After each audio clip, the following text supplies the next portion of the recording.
బేసిక్గా మీరు director and producer sir. ఈ సినిమాలో దర్శకత్వ బాధ్యతలు వేరే వాళ్ళకి అప్పచెప్పి యాజ్ ఏ ప్రొడ్యూసర్గా ఉన్నారు. ఈ సినిమాలో మీ జోక్యం ఎంతవరకు ఉంది? జోక్యం ఎంతవరకు ఉందంటే మా దర్శకుని అడగాలి. ఎనీహౌ నాకు 2 బాధ్యతలు ఒకరు చేయలేరండి. నిర్మాత ప్రొడక్షన్ అన్నది వేరే, డైరెక్షన్ వేరే. నేను ప్రొడక్షన్ చేయగలను, డైరెక్షన్ కూడా చేయగలను.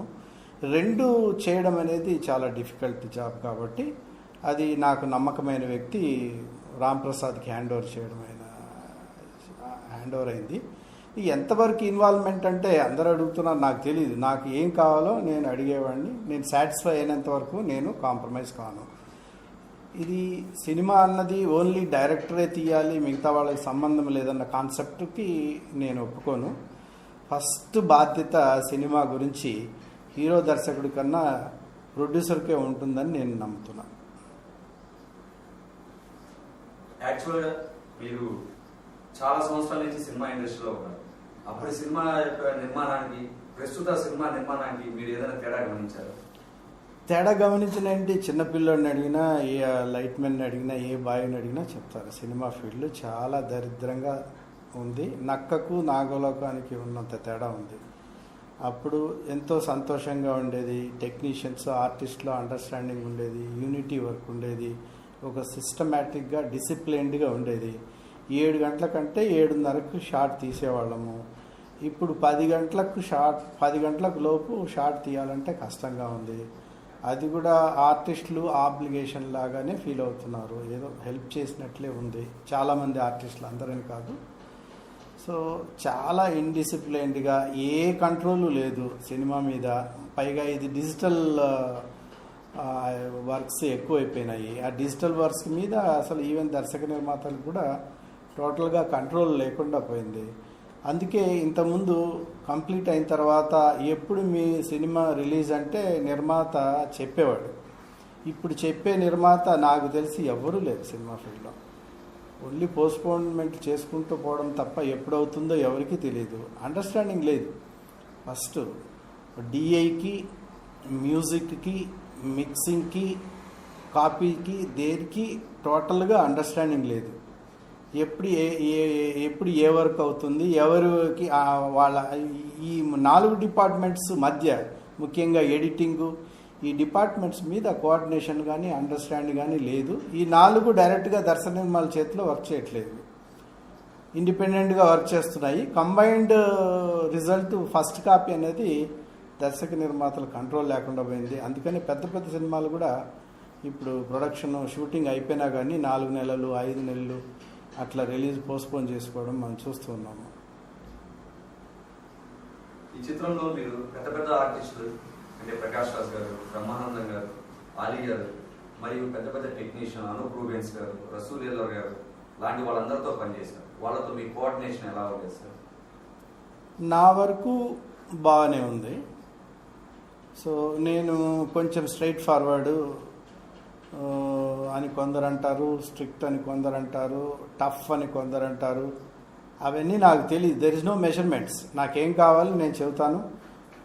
మనీ అయినా ఏదైనా స్ట్రైట్ ఫార్వర్డ్గా ఫిక్స్ చేసుకుంటాను. రావాల్సిన టైంకి రమ్మనే డిమాండ్ చేస్తాను. అలా లేదంటే ఐ ఎక్స్ప్రెస్ మై ఫీలింగ్స్. నాకు మొహమాటం ఏమి ఉండదు. స్ట్రిక్ట్గా మీరు తప్పండి, మీరు చేసేది ఇది అని నేను చెప్పగలను. అలాగే అందరూ కోఆపరేట్ చేశారనుకుంటున్నాను. నా వరకు ఎవరితో ప్రాబ్లం రాలేదు. ఇనిషియల్గా ఒక ఫస్ట్ షెడ్యూలు కొన్ని రోజులు 10 o'clock షూటింగ్ స్టార్ట్ చేశాము.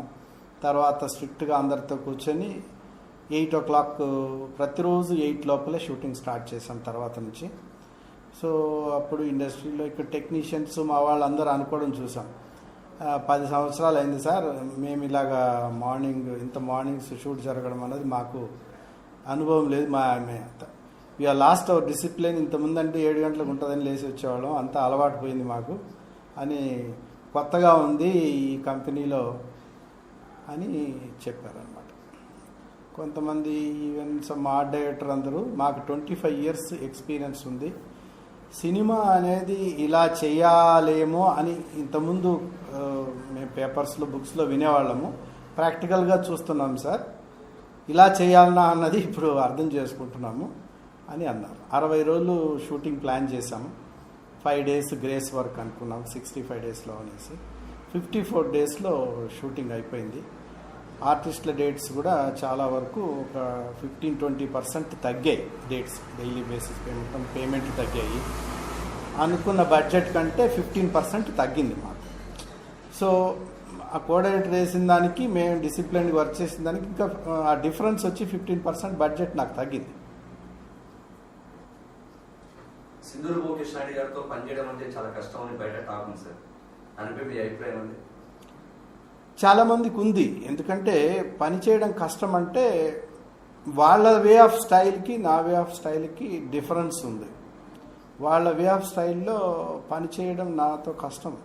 ఇప్పుడు నా వే ఆఫ్ స్టైల్కి అలవాటు పడిన వాళ్ళు ఉంటారు కొంతమంది. మార్నింగ్ 6 గంటలకు లేచి 8 గంటలకు షూటింగ్ చేసి 6 గంటలకు మళ్ళీ సాయంకాలం ఫినిష్ చేసుకొని ఇంటికి వెళ్ళేవాళ్ళు. వాళ్ళది ఒక స్టైల్ ఉంటుంది కదా. వాళ్ళందరితో నాకు కన్వీనియంట్, వాళ్లకు నేను కన్వీనియంట్. 7 గంటలకు కాల్ షీట్ అని చెప్పి 10 o'clock వచ్చి కారు దిగి అలా మేకప్ వేసుకుంటూ కూర్చుంటే మాత్రం డెఫినెట్గా ట్రబులే నాతో. మీకున్న ఎక్స్పీరియన్స్ ఉంది కదండి, చాలా ఉందండి. వినవయ్య రామయ్య సినిమా ఎలా వచ్చిందని మీ అభిప్రాయం సార్? ఒక తండ్రిగా కాకుండా ఒక ప్రొడ్యూసర్గా. నా సినిమాలకు నేనే ఎక్కువ క్రిటిక్. ఇంతకుముందు నేను దాదాపు 10 పిక్చర్లు తీశాను. ఓ పిక్చర్కు ఇలాగే చాలా బాగుందని బయ్యర్స్ అందరూ వస్తే నేను లేచి వెళ్ళిపోయాను, ఇది ఆడది సినిమా, ఇది సారీ అట్లా అనేసి బయ్యర్స్కి చెప్పేసి వెళ్ళిపోయాను. అంత మొహమాటంగానే ఉంటుంది.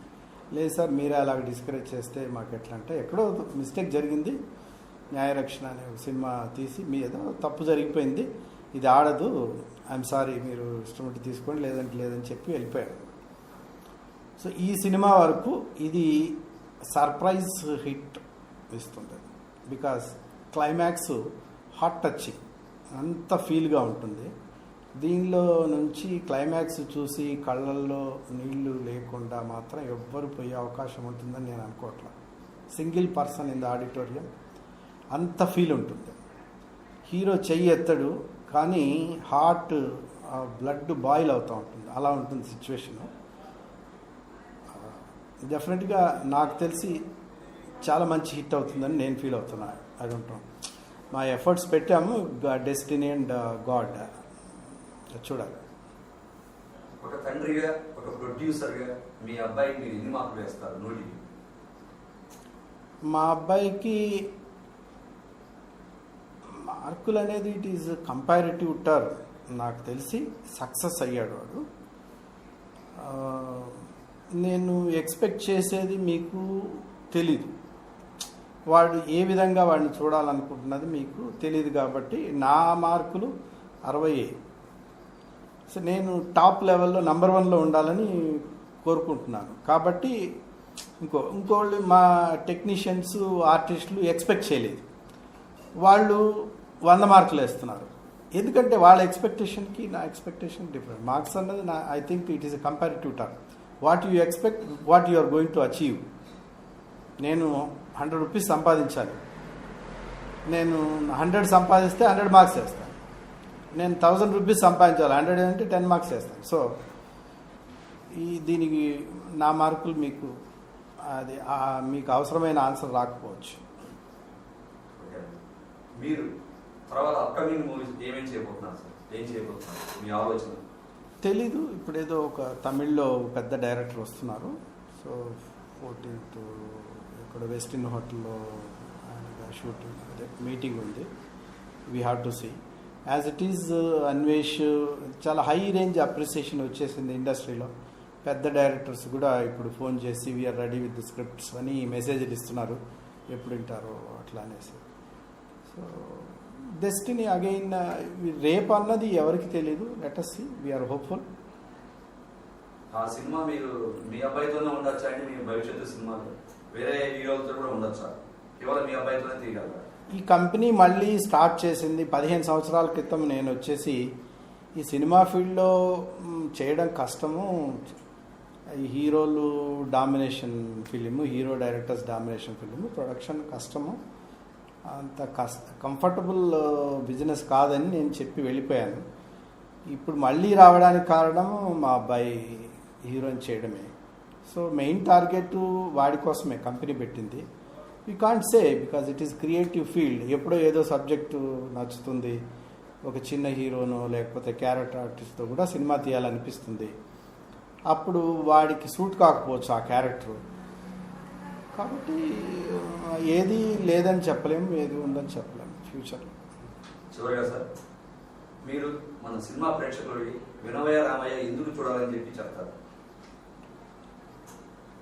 లైఫ్లో లవ్ ఉండాలండి. లవ్ ఇన్ ద సెన్స్ మీరేదో రొమాన్స్ అని లస్ట్ అని ఫీలింగ్ అనుకుంటే ఈ సినిమా సాటిస్ఫై చేయదు మిమ్మల్ని. It is not a romantic love story. It is a love story with human values and family values.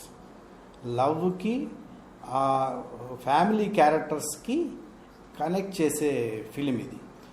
So ఈ లవ్ స్టోరీ ఎవరో ఇద్దరు అబ్బాయి అమ్మాయిల మధ్యన జరిగే లవ్ స్టోరీ లాగా మీరు ఫీల్ కారు.